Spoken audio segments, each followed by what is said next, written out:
शारदीय नवरात्रोत्सवाला आजपासून सुरुवात होती आणि राज्यामध्ये आज 3.5 शक्तिपीठांसह विविध देवालय आणि घरोघरी घटस्थापना होईल। पुढचे 9 दिवस आदिशक्तीची उपासना केली जाणार आहे। व्रतवैकल्य, उपास, जागर, गरबा, दांडिया, भुंडला अशा कार्यक्रमांची रेलचेल असेल। दरवर्षी अश्विन महिन्याच्या शुक्ल पक्षातील प्रतिपदेपासून नवमी तिथीपर्यंत नवरात्रोत्सव आदिशक्तीचा जागर साजरा केला जातो।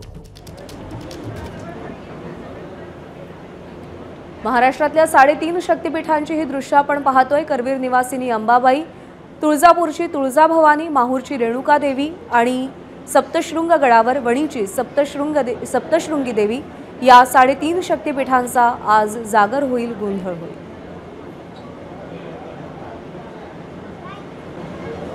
आणि यानंतर आपण थेट कोल्हापूरमध्ये जाऊयात। विजय केसरकर आपले प्रतिनिधी सध्या आपल्या सोबत आहेत। विजय, शारदीय नवरात्रोत्सवाला सुरुवात होतीये, भक्तांची मांदियाळी कोल्हापूरमध्ये पाहायला मिळेल। कसं सज्ज आहे मंदिर, कसं सजलंय मंदिर? प्रज्ञा अगदी बरोबर आहे। 3.5 शक्तिपीठांपैकी एक पूर्ण पीठ म्हणून करवीर निवासिनी अंबाबाईला ओळखलं जातं आणि म्हणूनच नवरात्रोत्सवाच्या पहिल्या दिवशी देखील संपूर्ण महाराष्ट्रातून भाविक आहेत ते देवीच्या दर्शनासाठी या ठिकाणी पोहोचलेले आहेत।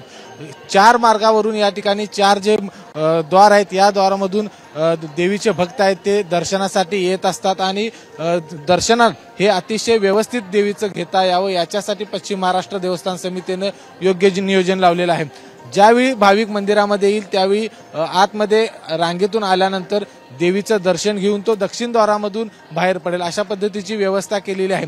3.5 शक्तिपीठांपैकी एक पूर्ण पीठ असल्यामुळे पहिल्याच दिवशी देवीचं दर्शन घेण्यासाठी खूप मोठ्या संख्येने नागरिक आले आहेत। या ठिकाणी आपण जी दृश्य बघतोय ती दृश्य म्हणजे या ठिकाणी एक महत्त्वाचा ऐतिहासिक असा जो मंडप होता, तो गरुड मंडप होता, तो उतरवल्यानंतर त्याच ठिकाणी त्याचीच प्रतिकृती आहे ती या ठिकाणी बनवण्यात आली। म्हणजे त्याची कमी देखील या ठिकाणी कुठेही जाणवू दिली नाही भक्तांना।